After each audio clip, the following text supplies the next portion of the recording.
Makalipas ang ilang linggo, ay ganoon pa rin ang pakikitungo ng dalawa sa isa't isa. Hindi yun nagbago.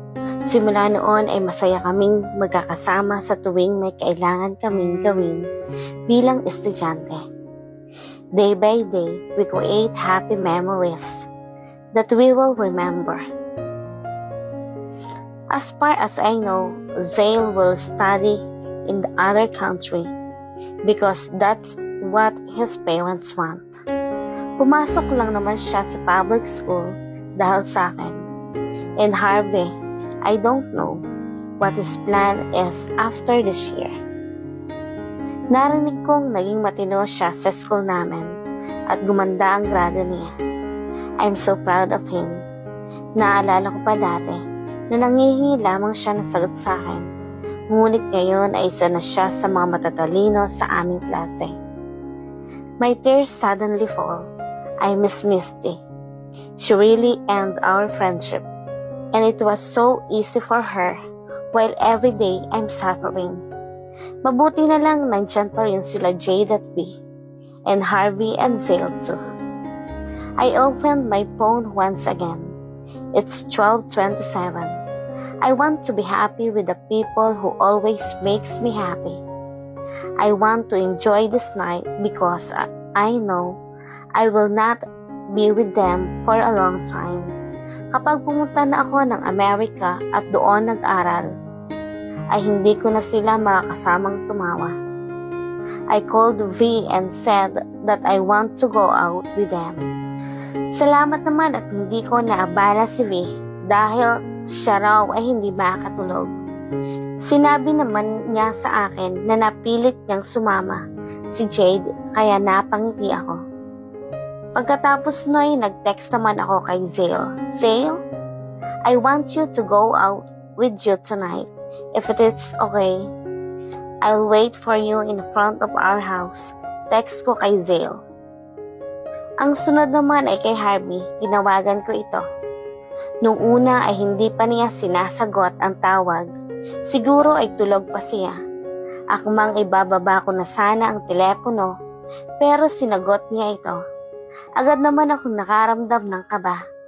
Palagi naman ganito ang nararamdaman ko kapag kinakausap ko siya.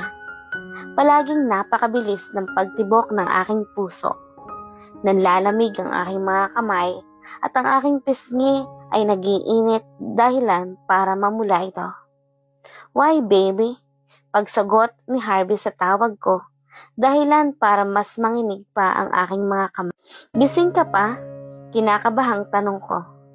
Hindi naman talaga iyon ang gusto kong sabihin, ngunit iyon ang lumabas sa aking bibig. Agad akong napailing at napasampal sa aking bibig. Baka isipin niya pag iniisip ko siya sa ganitong oras. I mean, tara, alis tayo. Yung parang ano ba, nauutal na sambit ng aking bibig habang nag-iisip kung anong palusot ang sasabihin ko. Natigil naman ako dahil naririnig ko ang mahinang pagtawa niya. Sure, tayo lang dalawa? Tanong niya sa akin. Alam kong may iba pa siyang pinupunto kaya mas lalong nag-init ang aking pisngi. Kahit kailan talaga ay hindi mawawala sa bibig ni Harvey ang kabastusan. Kahit pa normal na salita lamang ang lumalabas sa kanyang mga labi, ay parang may iba pa itong ibig sabihin. Bastos, kasama sila Vale, saka si Jade, pati na rin si Zale. Pagsaway ko naman sa kanya sa masungit na tono. Why Zale should be there? Panira lang yon for sure. Pagrereklamo naman ni Harvey. Alam ko naman kahit maayos na ang pakikitungo nila sa isa't isa, ay kahit paano ay naiinis pa rin sila sa isa't isa. It's okay if you don't want to come. Kami na lamang apat. Sayang, stargazing pa naman sana tayo. Kung tutuusin parang date na iyon, pero okay lang kung ayaw mo. Kami na lang ni Zale, I said. No, I'm going. Where will I meet you all? Nagmamadaling saad ni Harvey na dahilan para matawa ko. It's a joke, Harvey. Walang date. Pero pumayag ka na, bawal nang tumanggi. Pumunta ka sa tapat ng bahay. See you.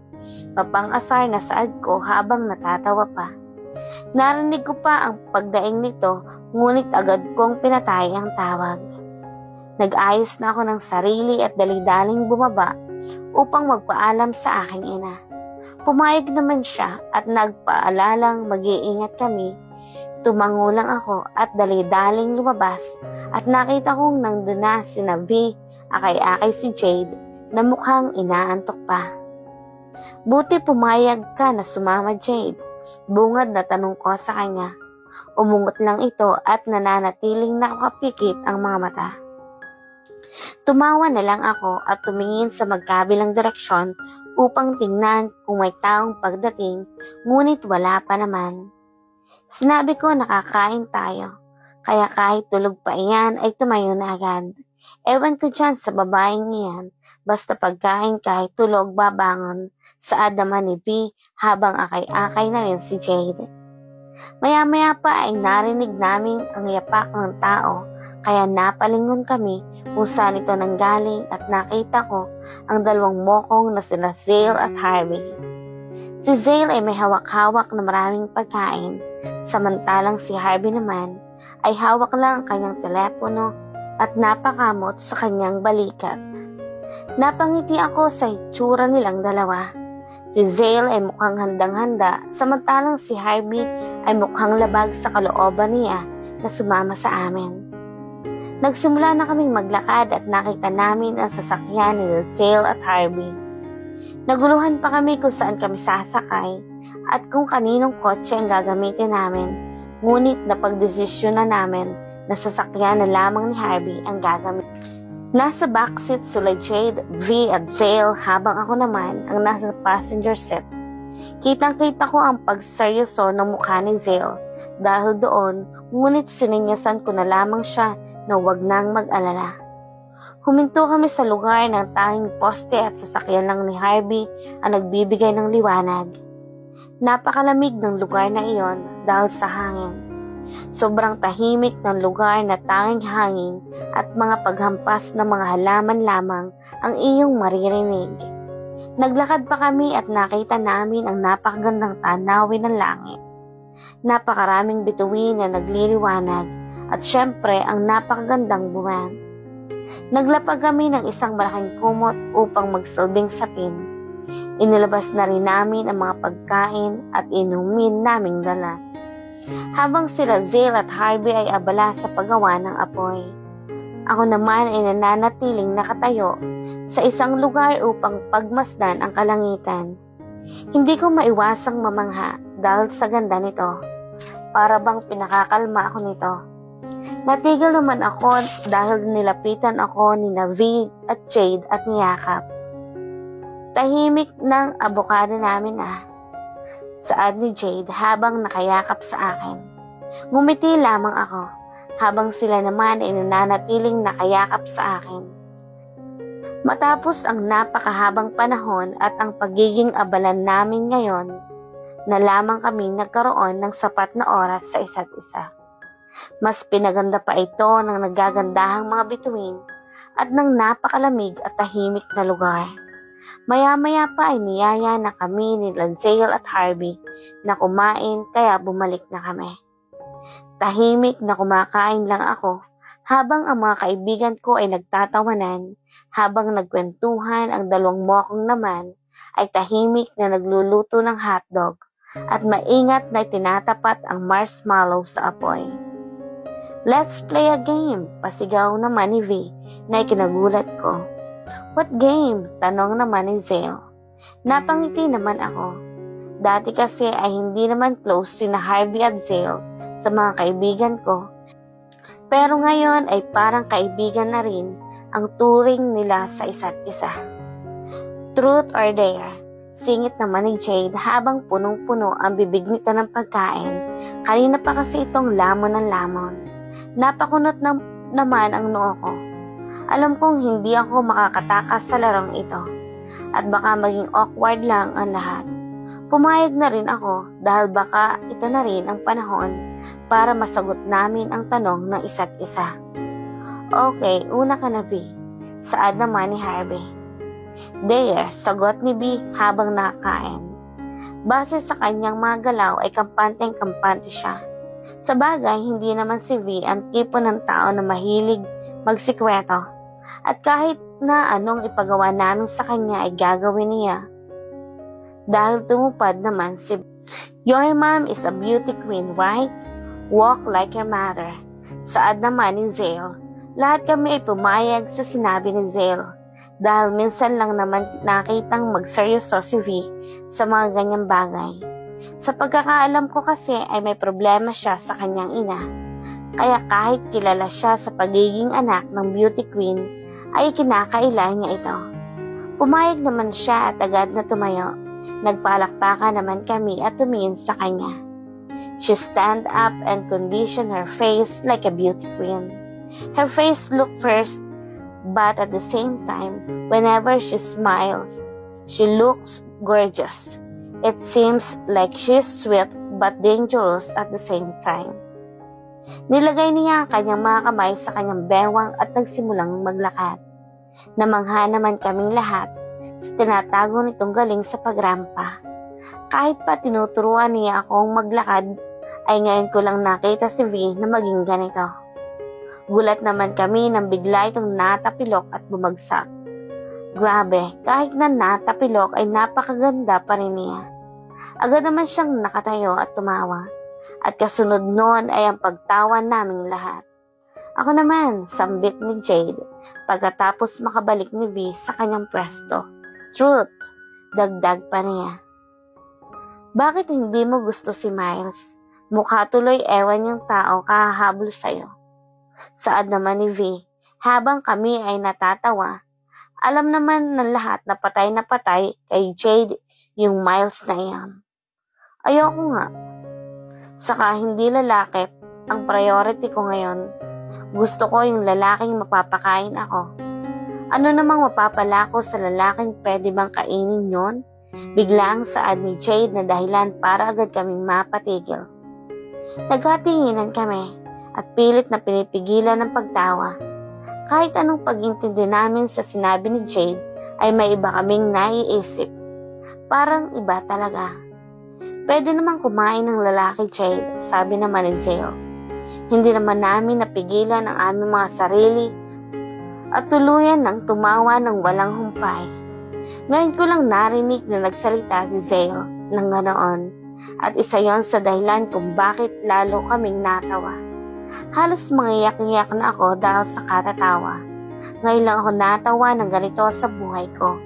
Pati ang mga kasama ko ay hindi rin matigil sa pagtawa.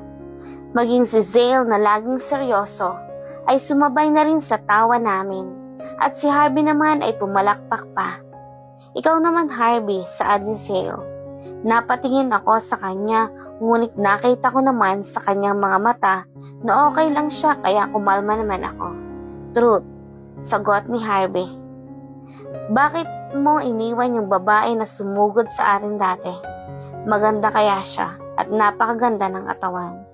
Sinayang mo ang babaeng yun, Harvey, sayang. Sa una ay nauutal pa ako, pero nilalakasan ko na ang loob ko. Hindi naman talaga iyon ang gusto kong sabihin, pero ayon ang sinabi ng puso ko, pati na rin ang utak ko. Gusto kong malaman kung sadyang ganoon ang ugali ni Harvey, na mangiiwan after makuha ang gusto, o sadyang may iba na siyang nagugustuhan kaya niya ginawa iyon. Nakita ko naman ang pagkagulat sa mukha ni Harvey. Mukhang hindi niya inaasahan ang tanong ko. Nakita ko naman ang seryosong pagkatitig lang sa akin ni Zale at ang pagtahimik ng dalawa kong kaibigan. That time, I already had someone that I didn't imagine myself to be crazy with, Harvey said. Napahawak naman ako sa aking dibdib. Nakaramdam ako ng kirot. Umaasa na naman ako na ako yung tao na iyon, pero hindi. Pilit na pinaalala ng utak ko na hindi mangyayari iyon. I get so happy when I talk to her. I turn out liking her a lot more than I originally planned. And when she looks at me, I swear I can't breathe. Yeah, that's nonsense. Saad ni Harvey at pilit na tumawa. Alam ko sa sarili kong seryoso siya. sa mga sinabi niya. Pero ano naman ang magagawa ko kung totoo ang mga sinasabi niya? Kung hindi naman ako ang babaeng tinutukoy niya, bali wala rin ang lahat. May tubig kayo dyan, saad ni Jade na nagpabalik sa akin sa realidad at sa pamamagitan noon ay napigilan ko ang aking sarili na lumuha. Nagpresenta na ako nang kukuha ng tubig upang kahit papaano ay makalayo muna. Kahit saglit ay kailangan ko munang huminga at mapag-isa. Naglakad na ako papuntang sasakyan upang kumuha ng tubig. Habang naglalakad ako ay hindi ko mapigilang isipin ang mga sinabi ni Harvey. Para bang sinasabi niya iyon sa isang tao. Para bang sinasabi niya iyon sa akin. Napailing ako at itinuon ang atensyon sa paglalakad. Ayaw kong umasa. Ayaw ko. Nang makarating na ako sa sasakyan ay akmang bubuksan ko na ang pintuan ng sasakyan pero malaman kong sarado iyon. Napatingin naman ako sa direksyon kung saan naandun ang mga kaibigan ko at nakita kong pupunta si Harvey kung nasaan ako.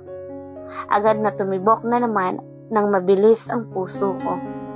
Ngunit mas pinilit ko nang huwag ipahalata.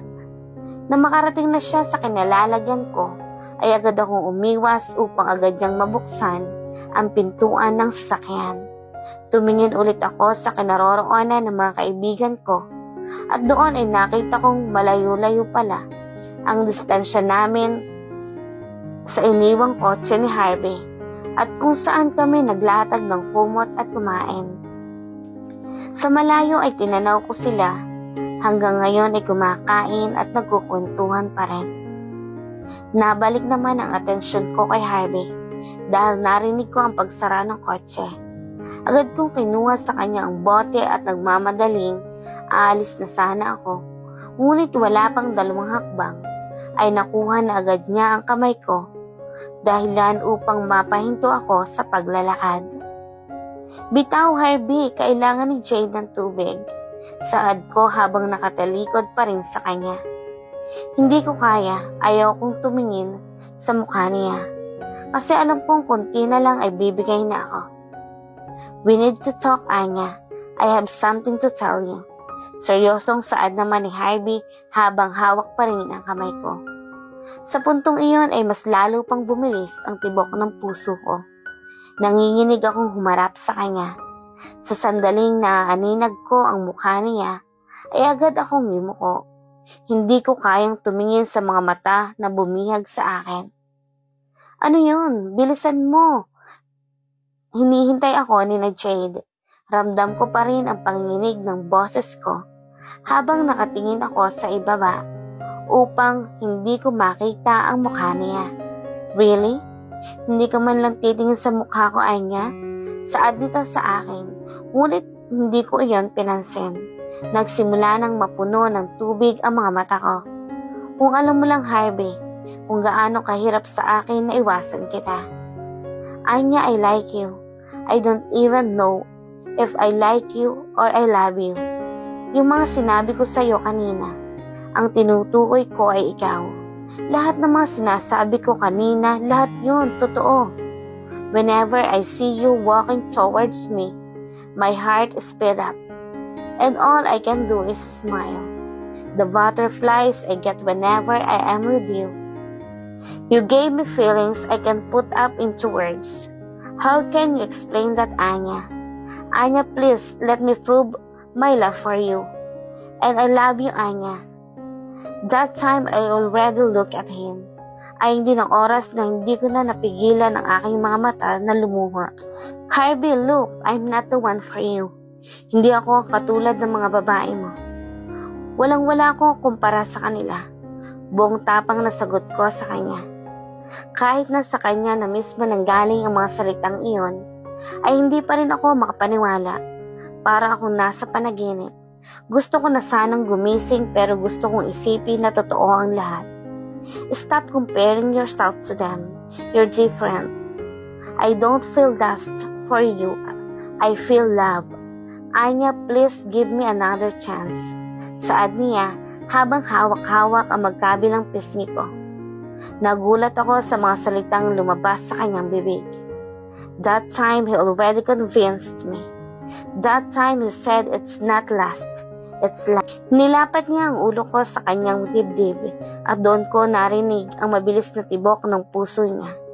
Kasing bilis ng tibok ng puso ko. Umiyak lang ako ng umiyak. All this time I'm forcing myself not to fall for him. But turns out both of us already fell for each other. Bakit hindi agad kami umamin sa isa't isa? Bakit kailangan ko pang masaktan? At bakit kailangan pa niyang makipagsabayan kay Zale? Ilang minuto rin kaming nanatili sa ganoong posisyon. Umiiyak lang ako sa dibdib niya. Inalis ko lang ang ulo ko at tumingin sa kanya. I'm giving you a chance because I love you too. Pakiusap, huwag mo akong bigyan ng panibagong rason para mawala ulit ang tiwala ko sa'yo. Ngumiti kaming dalawa at pinunasan niya ang pisngi kong basang-basa ng luha. Agad na kaming bumalik sa mga kaibigan ko at ibinigay ang tubig. Hindi naman sila nagtaka kung bakit kami natagalan dahil mukhang napasarap din ang kwentuhan nila. Nagtuloy lang ang kwentuhan at ang tawanan namin habang lumilipas ang mga oras. Hindi maikakaila ang saya ng nararamdaman namin ni Harvey. Para bang pareho kaming nabunutan ng tinik sa lalamunan. Nababaling naman ang tingin ko kay Zale, ngunit parang ayos lang naman ang lahat. Siguro hindi na niya kita ang pag-uusap namin ni Harvey at mas mabuti na iyon. Nakukonsensya ako dahil ginamit ko si Zale para magkaayos kami ni Misty. Pero kahit ganoon ay nagpapasalamat ako sa kanya. Siguro ay napag-usapan naming date. Sa katapusan ng school year na lang ang tanging bayad ko sa lahat ng mga nagawa niya. Wala na akong magagawa. Tuluyang nahulog na ako kay Harvey. At hindi ko na makakayanang makaahon mula sa pagkagusto ko sa kanya. Si Harvey ang nagtagumpay sa puso ko. Ang tanging hiling ko na lamang ay sana tama ang desisyon kong mahulog sa kanya.